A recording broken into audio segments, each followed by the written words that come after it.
Hello, welcome to the It's All Good show. Lucas here for a chat. My name is Denise Belisle, and I'm a serenity expert and positive intelligence specialist. If you hear some noise in the background, it's raining outside. So you might hear the trickle of the rain. So never mind that. It's beautiful and sunny in my heart. So why I call this show It's All Good, it's because I feel that life is absolutely amazing. And whatever happened in your life, there's always a silver lining. There's always something that is good about any situation. And it's also because of my favorite my cup, It's All Good. And because I realize over time that things that happened in the past, even if it's just 5 seconds ago, I can't change it. If something happened, if I drop a cup of tea, or if I break a plate or whatever that is, if I do my dishes, I break something, like, it's past. I can't change it. I can't go back and relive that event and make it different. So I learned to say, hey, it's all good. The cup's broken. It's all good. I can't fix it. And if I can, like, if I ever break that cup, I'll glue it because I love that cup. But what can I do? I'll look at the way I can fix it. I look at the way I can put it together. I look at the way I can see the situation. So things of the past, whether it's 10 years ago, 50 years ago, or just 5 seconds ago, my philosophy is to learn to accept it and look at what's good into that. And how can I move forward, either by learning about the experience. Sometimes you can't change it. I mean, not change it, but you don't find anything good about it. Well, it's an experience that I've learned something. That's good. You've learned not to do something one way. It's something that you could be curious about, well, how can that move forward? And I learned something. It's something you could have empathy towards, right? Let's say something really bad happened. Well, give yourself empathy, give yourself compassion. So as you move forward, also, if you look at the future, when you try to plan the future and forecast conversation, I've known a lot of people that are talking in the future. They're going to talk to their boss about a situation, and then they're already running the conversation in their mind. They already know how that's going to end. But in reality, they don't, right? They just say, oh, I got to be ready for every situation. But that might not be the case. They might not know exactly how things going to happen. You can plan, you can organize. If you go on a trip, yes, you have to know what you put in your suitcase. You have to prepare for a car, accommodation, place to buy your food, perhaps. Like, just organize. But you can't plan the whole future. And you have to be ready whenever eventuality happened that you had not planned, to move in that direction and say, hey, it's all good, and move on and deal with those situations. So that's why I call this show It's All Good. And that's my way of thinking and seeing life. So I do this show weekly, and I would like to encourage you to follow me on YouTube at youtube.com/at Denise Belisle. And you can subscribe to my channel. And this way you can be notified every time I have a show. And also, if you would like to be on my show, or if you want to talk with me about my way of thinking and seeing that maybe I can support you and move you forward in your life, book a call with me. It's tiny.cc/talk with Denise. And I would be happy to have you having a conversation, or have you on my show if you think we're a fit. So my fabulous guest today is Ghulam Fernandes, and she's a grief specialist. And I think that it's important in our life to grief is something we can't escape. Like, we lose a person or even a pet. I lost my pet 2 years ago, and it's difficult. It's difficult once you live, like, I've lived with that pet for 15 years in my life, every day, all day long, because I work from home. So it was part of my life constantly. Or a person, a parent, a child, a husband, a brother, a sister, a neighbor. We all go to grief. We all have these loss in our life. And that's why Ghulam is here, because she's a specialist. And we'll talk about how to handle grief and how to move in a direction that, hey, it goes back to what I'm saying, it's all good. Find a gift into that situation and how to move forward. So let's welcome Ghulam to the floor. So welcome, Ghulam. It's so good to have you here. Thank you so much, Denise. It's such a pleasure to be here. It's such a pleasure to have you, because we've been introduced through a guest that I've had a couple times in the past. And it brings me amazing people. So you got to talk to Denise, you got to talk to Ghulam. And so I'm glad that I found you and you're here. So tell me a little bit more about, first of all, where you're from, what you do, and because I don't think you're in Canada like I am. So, so give me a little bit overview of who you are, and then we'll go in a little bit more depth into the questions. So I live in Southeast London in the UK, and I'm married with 2 amazing sons. And recently I've become a grandmother.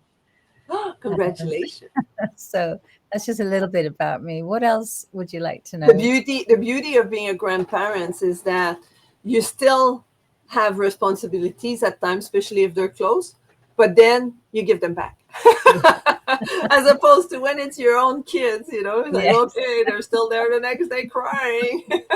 Yes. No, that is the beauty. You can spoil them and send them back. Sorry. Yeah. We had ice cream all day. She's very tiny at the moment. I'm Yeah, looking I imagine. we'll Yes. have later. But no, Yeah, it's that will definitely come. a relief to say, I think she needs mummy. Yes, You absolutely. do. But she's gorgeous. Oh, wonderful. So now you work as a grief specialist. And what led you into that work? Like, I'm sure you haven't been a grief specialist since the beginning of your career. So what brought you to become a grief specialist? The short version is I had multiple losses when I was growing up. And it started with losing my mum when I was 13 years old.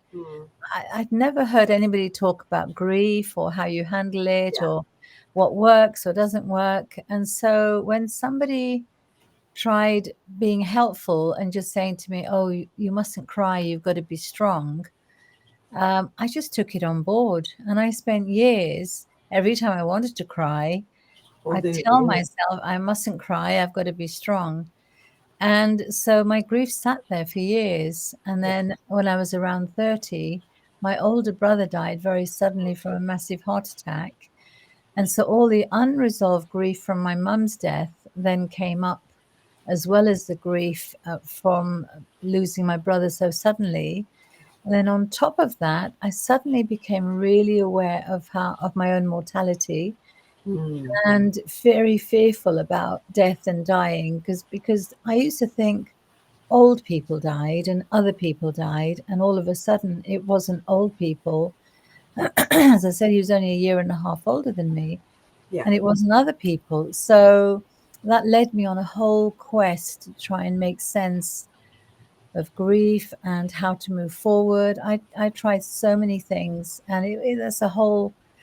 In fact, Keith has got me to detail that part of my journey. But that's why when I finally came through it after a lot of pain, I felt, I don't want other people to suffer in the way that I did. That I would love to be able to train myself so I can pass on the right knowledge, tools, and processes that can help them to move forward and get their life back.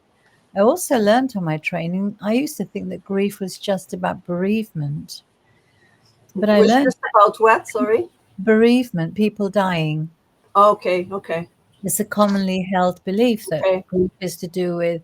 Yeah, with people dying. Yeah. That's right. But I learned on my training that actually grief is more than that. That every time something comes to an end, or there's a significant Yeah. change in a Yeah. behavior, familiar pattern of behaving, that can produce, that there are over 40 life events that can produce feelings of loss and grief. Yeah. Absolutely. And I also learned that not only is grief and its impact negative if it's not resolved, but it's cumulative. So if you have the habit of suppressing your emotions or just pushing it into, somewhere life just gets heavier and heavier as you drag these things along. Yeah. And then it can get to a point where it doesn't take much to send you over the edge. And sadly, that's kind of what happened to me. There was all the unresolved grief of my brother, my mother, and then I hadn't realized all the other things, changing locations from one continent to another when we moved to the UK, all the little romantic heartbreaks that you Yeah. experience Of when you're course. Of younger, course. and It all builds up. absolutely. And so I actually got to a point where the burden just became too heavy. Yeah. Excuse me. And I took time out. I decided to resign from my job. I decided to go traveling and try and make sense of those big questions of life. And eventually, when I found my peace, I thought, right, I'm now passionate about helping those who are struggling and looking for ways to move forward and get their life back.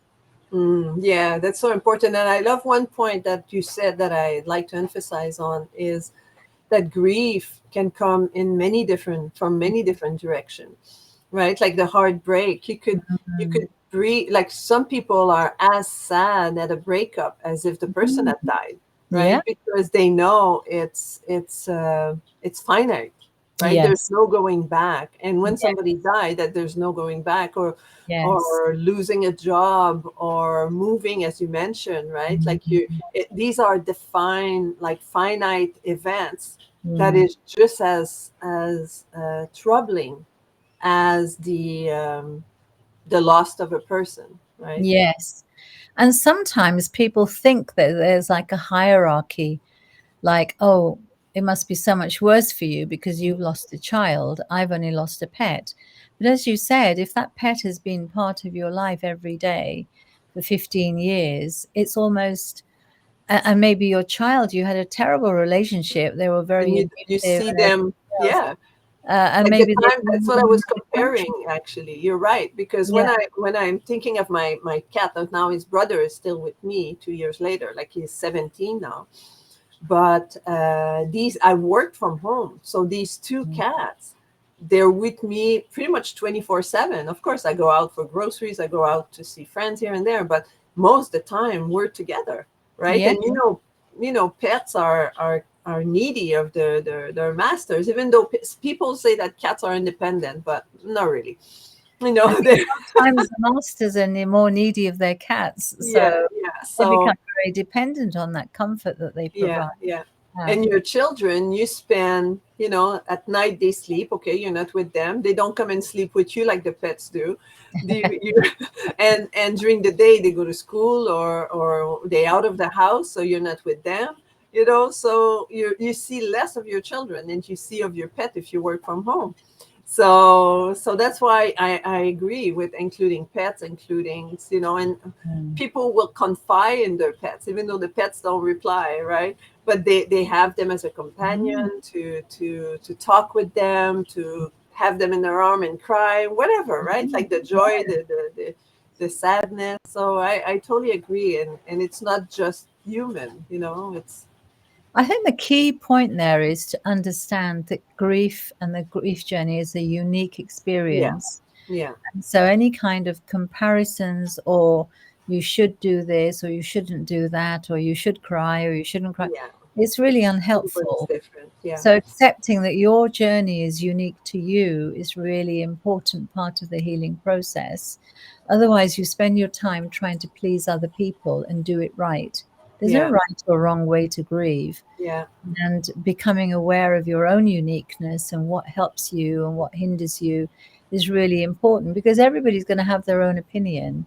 And if Hmm. you try and listen to this one and that one, sometimes people are really well meaning, but unintentionally, they can actually say very unhelpful things, Yeah. as in So my case. Yeah. how would you define grief? When do someone know that whatever they're experiencing, it is grief? So, as I said, how we define grief is the emotions, the conflicted feelings that you get when something has come to an end, and or when there's a significant change in behavior. And it's recognizing that you're having conflicted feelings, that you've lost your sense of peace. And it can manifest itself and impact you physically, Yeah. mentally, spiritually. Sometimes on the physical front, you might find yourself just feeling really fatigued, struggling to focus, struggling to make decisions, struggling to take care of yourself, your basic needs, not sleeping well, either eating too much or sleeping too much or not enough. And it can also just manifest itself in physical format, because obviously when you've got all these emotions rushing around your body, it can lead to headaches and stomach cramps. It can affect your blood Mm-hmm. pressure. Mm-hmm. And in terms of spiritually, depending on whatever faith you have or don't have, sometimes life can feel like, well, what's the point? If I'm just going to die, what's the point? And you can lose your sense of joy in the daily stuff. One of my clients, I was talking to her today. She's coming to the end of the program, and she was explaining to me how when she came, it was as if she was looking at the world through like tinted glasses. So everything seemed dull and dark Yeah. and hopeless. Yeah. And to see her now, where she's actually, you can see that she's full of joy. She's refound her peace. She's managed to resolve the things that were really weighing her down. And that's another thing. You can just feel really weighed down, like there's a heavy weight. Yeah. Another client said it was as if he was walking around with like a dark cloud over him. He said, but when I looked at it, actually, it was like a big boulder. And he says, through this process, you've managed to break up that boulder. And then I've been able to remove it piece by piece from my heart. That's where his Yeah. boulder was weighing on him. So it's just fascinating listening to people as to how things have impacted them. And so I often say, my heart is to help people move forward after loss and get their life back, but also in that way to regain their peace, their productivity, their passion for life, and their purpose, so that they can focus on creating a life that's well lived. As you Mm-hmm. said, we can't change the past, but we Yeah. can choose how we respond to it, how we Yes. learn from it, and how we move forward from it. Yeah. A lot of what you describe when you describe grief and its symptoms sounds a lot like depression. So, do you feel that people that are going through grief are more susceptible to develop some type of depression as they live the grief? I think it can work both ways. Sometimes people haven't realized that what is causing their depression is a whole stack of unresolved grief that's built up over time. Yeah. And so it it can work both ways, that because you're grieving, you're more prone to seeing the darker side of things and feeling down and your moods. And it can all cycle into each other, because if you're not sleeping, you're not eating, you're not taking care of yourself, Mm-hmm. your physical health then impacts your mood, and vice versa. So because of your mood, you're not doing your exercises or doing the other things, or you're just withdrawing into yourself. So sometimes you just have to find a way to break that cycle. And so I teach my clients something called the Grief Emotions Toolkit, where they start to become aware of the state that they're in, and then notice how to manage that state, and start to recognize that they're not at the mercy of their emotions. Their emotions can be a good source of information and be a friend. But if you see them as your master and they're running your life, then that's not going to be really helpful. Mm-hmm. So, how can people actually recognize that they need professional help? Because everybody grieves, Yeah. like my majority of people when they lose someone. Let's talk about death, for example, right? Like somebody lose someone, yes, they'll be grieving. And some people might grieve more than others or have a harder time than others. But how do you recognize that you need to seek help as opposed to just be like everybody else's that is having some grieving So I problem? think it's I think it's understanding that there are two aspects to that question. The Okay. first is that how you grieve is going to be impacted by how the loss happened, what kind of relationship you had, and whether there were things that you wish you had done better or differently or you done more of. Mm-hmm. If you have, that can be, there are three main causes of unresolved grief. And Okay. it's, the problem is usually when you have unresolved grief that you get stuck. So the first example really, I could illustrate by sharing that my younger sister, after my brother died, sadly, she had a delayed grief reaction, and she had a mental breakdown and she took her own life. So I was left thinking, well, what if I had done this? What if when I went traveling, I'd taken her with me? What if I hadn't gone? What if this? What if What that? could I have done different? Or Yeah. So that can be, and then you become preoccupied with that, and then you can get stuck. The second one is when you've got some significant emotional communication that remains undelivered. So, an example of that was really when my mum died, just before they left for holiday. I had this sudden urge. I don't know where it came from because we were really happy they were going. We thought we could, have fun while they were away. But I had this sudden urge to tell her that I loved her and give her a hug. But then this logical part of me popped up and said, don't make a fuss. She'll be back in 6 weeks, because there are lots of people who'd come to say goodbye. yeah. So I held back. And Okay. so for years, that was where I was stuck. Because every time I thought of my mum, I was transported back to that particular I moment. should have told her that I love her. I Why should didn't have. I listen to my heart? Why didn't I, all that stuff? Coulda, woulda, shoulda. Yeah, Right? Like all the. absolutely. Absolutely. And then feeling like now you're carrying this important communication and there's no way Yeah. to communicate it. But that's not true, actually. There are processes that you can use that can help you to do that.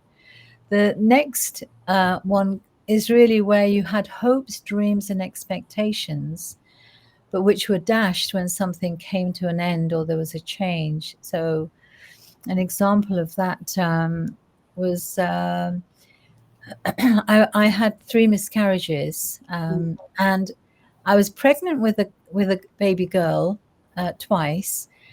And because I have a husband and 2 sons, I was like, oh, I'm always outnumbered. And I was really excited that I was going to have somebody who could be on my side and I could do Yeah. Yeah. girly things with. We could go shopping, and I had all these fantasies. About But having a daughter. Yeah. yeah, but obviously, sadly, when I had the miscarriage, then those dreams, hopes, and expectations Yeah. came to an end. So that led to a lot of disappointment. So sometimes it can be a mixture of those three things that are Mm-hmm. causing the pain, and sometimes it might be one that's predominant. Yeah. Because I realized that sadly, when my father died, just before he went on holiday, I remembered what happened last time. So I thought, I'm going to make sure I say everything. I tell him I love him. I bless him in whatever way I can, give him some spending money for his holiday, because I was older by then. And I thought, if something happens to him, I don't want to have any regrets. Yeah. I should have done this, I would have done that. So sadly, when we did get the news that he was sick, and then we got the news he was worse, and then we got the news that he had died, of course I was sad. Mm-hmm. But it didn't have the same kind of feeling of getting stuck. It felt more like a normal grief. So going back to your question, depending on how the person died, what kind of relationship you had, whether there were unresolved issues, will determine whether you're getting stuck or whether you're moving forward. And it can be very emotional and whatever, but you're moving forward. So in terms of some of the symptoms to recognize, if even after some time you're actually getting sort of prolonged and overwhelming sensations of sadness, and every time you think about the person you can't remember any of the good stuff, you kind of back to having that conversation of, why didn't I do this and that and the other. And if you notice that your sleep's being disrupted, you're struggling to focus and think. I remember with my younger brother, he was with my older brother when he collapsed and died. And it really traumatized him. Yeah. So he actually went into clinical depression. And Okay. I remember when he came out of it, he was able to explain. He said, I couldn't think enough to remember how to make a cup of tea. I'd go Wow. to make a cup of tea, and then I'd kind of get distracted with something. And he said it's like your thinking, your cognitive function gets impaired. Yeah. Yeah. And that's one of the reasons why I think organizations need to understand much more about the hidden cost of grief, Mm-hmm. because that you're expected to carry on as normal after a few days off, but actually your decision making can be impaired and your thinking can be impaired. Your eating patterns, your sleeping Mm-hmm. patterns, your self-care. If you notice those things are happening, then that's a sign that maybe you need to get some professional help. Okay. Okay. And thank you. That's very useful. And I love the fact that you elaborate on the different ways, right, that people can be affected and then different level of grief depending of how close you were or far you are from the situation. And so how do people, so let's say I realize that I'm not well. I need some support. And then I reach out to you, right? Like somebody tell me, oh, you got to talk to Ghulam. She's awesome. She's helping people with grief and all that. So then what happened? Well, I have a number of free guides. I've got one Mm-hmm. called the 10 common mistakes when handling your grief. Yeah. So I would send that out as a free gift that you can Yeah. actually read through. I have a free Facebook community that people can join. Just Yeah. they don't know me. Yeah. Yeah. So Yeah. it helps them to get to know a bit about who I am, what I do. And then when they feel ready, or if they've really been struggling and I got to have help now, I offer a free discovery call, Okay. which we can book for around half an hour usually. Some people need a Mhm. little more, a little less, Yeah. where I ask lots of questions to understand what's happened, why you've reached out, how it's impacting your life, how urgent is it for you to get help, what happens if you don't get it sorted, Yeah. what will happen if you do get it sorted. And then once I understand the situation, I think about, well, could we be a good fit to work together?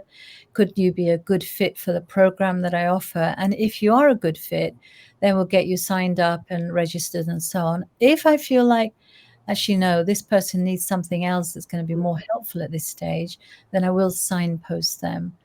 So if we're not a good fit for whatever reason, I'll say, Mhm. okay, well, let me send you some free resources and let me send you a list of other Other people that organizations. might be able to I support. had a lady who was dealing with grief, but when we talked, I realized that actually her more pressing need was that she'd been diagnosed as having ADHD, and that's not Hmm. something I specialize in. Yeah. So I said, all of what I do could help you. Maybe what you really need is to work with an ADHD specialist Yeah. and help you to get some routines and things in place. And if you're still struggling, come back to me and then we'll Yeah. do a brief. So my heart is really to help people who is transforming lives, really, because I know how much pain I was in and I didn't need to be. And I think the other thing is really I want to help people to have hope so they Yeah. can cope, because for a long time I didn't think I had a choice. I thought I'm going to spend the rest of my life feeling lost and confused and sad Yeah. and hoping it'll go away and hoping it'll get better. But Yeah. actually, with the right knowledge, tools, and processes, you can move forward and get your life back. Hmm. Hmm.